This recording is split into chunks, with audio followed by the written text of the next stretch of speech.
ED को उत्तर प्रदेश के परिप्रेक्ष्य में कोई बहुत विशद विषय नहीं मानता हूँ। हो सकता है कि अन्य राज्यों में इसका राजनीतिक उपयोग, दुरुपयोग, सदुपयोग किसी के पक्ष में, किसी के विरोध होता हो।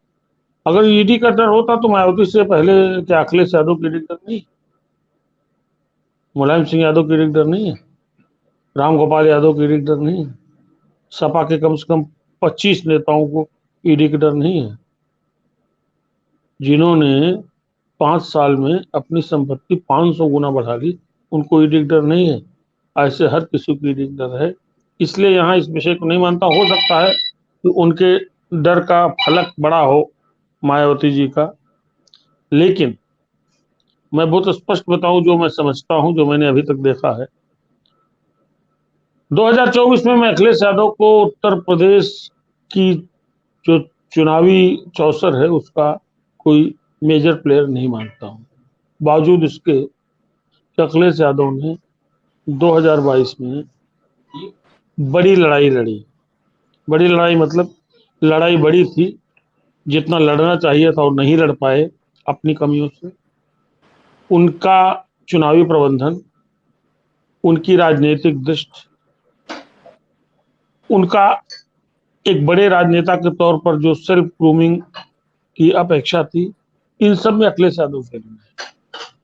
और सबसे बड़ी चीज, खाली आप तुलना करना चाहें तो ध्यान सर, रखिएगा। लेकिन ये बात तो आप ही कहते थे ना कि वो अखिलेश यादव इस वक्त एक सुमो पहलवान से लड़ रहे हैं, तो जी, एक बड़े आज दमखम की पार्टी के साथ।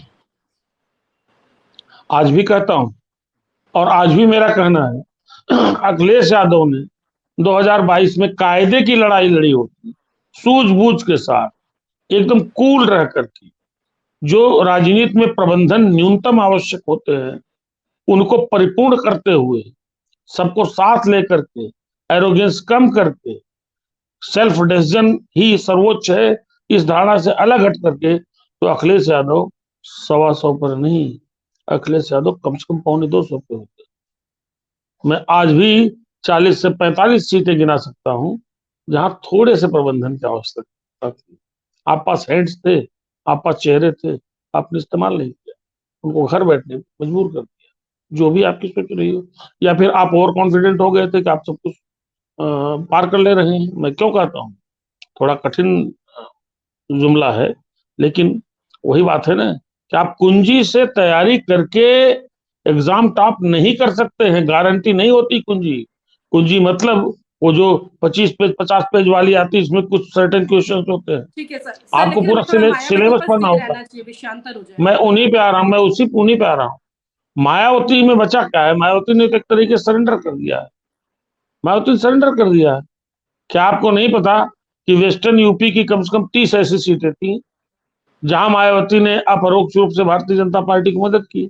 तो भारतीय जनता पार्टी को उसकी अपनी ताकत का, अपनी रणनीति का, अपने एलाइज का, अपने हिडन एलाइज का सबका पता है।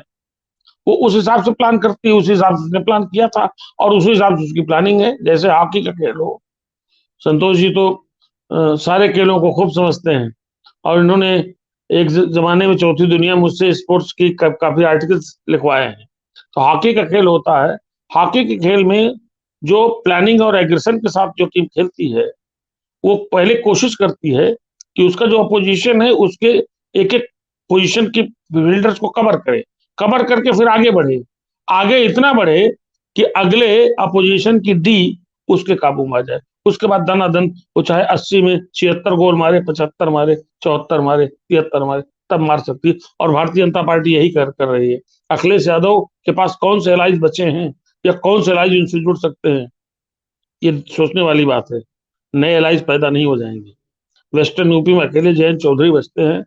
और मैं राजनीति में जयंत चौधरी के पिताजी का भी इतिहास है।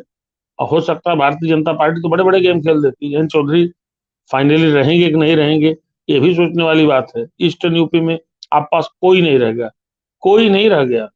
ओम प्रकाश राजभर जैसे लोग न रह गए जिन्होंने कम से कम 27 से 29 सीटों पर चाहे 5 ही 10,000 15,000 20,000 वोट बढ़वाए हों, बढ़वाए, उसका फायदा उनको मिला। लेकिन वह अलायंस सस्टेन नहीं कर पाया। थोड़ा सा यहाँ भी दिल बढ़ाना चाहिए था अखिलेश यादव को। और आज वही क्या क्या उनके बारे में बोल रहे हैं। तो मैं अखिलेश यादव को नहीं टिप्पणी कर रहा हूँ। मायावती पे चर्चा है तो जान लीजिएगा, मायावती ने अपने राजनीतिक जीवन के उतरने वाला जो काल होता है, ढलान का जो काल होता है, वहां सबसे बड़ा रिस्की एक उन्होंने अलायंस किया था, जिस अलायंस के बारे में बार बार कहता हूं, जो 2019 में हुआ, कि सपा बसपा का मिलना मैं 10 साल तक कहता रहा कि सूरज का पश्चिम से निकलने जैसा होगा। लेकिन अखिलेश यादव को मैं दाद देता हूं कि उन्होंने इतनी धैर्य रखा, सब कुछ, कई बातें सुनी, तमाम बातें सुनी, उसके बावजूद उन्होंने एक ऐसा अलायंस क्रिएट किया जो अलायंस शायद उनके पिताजी भी नहीं कर सके बहुत वर्षों तक। न न उन्होंने शायद कोशिश की होगी तो भी नहीं कर सके। अखिलेश यादव ने उसको मैच्योर किया, लेकिन उस मैच्योरिटी का परिणाम क्या हुआ, उस पर स्टडी नहीं थी।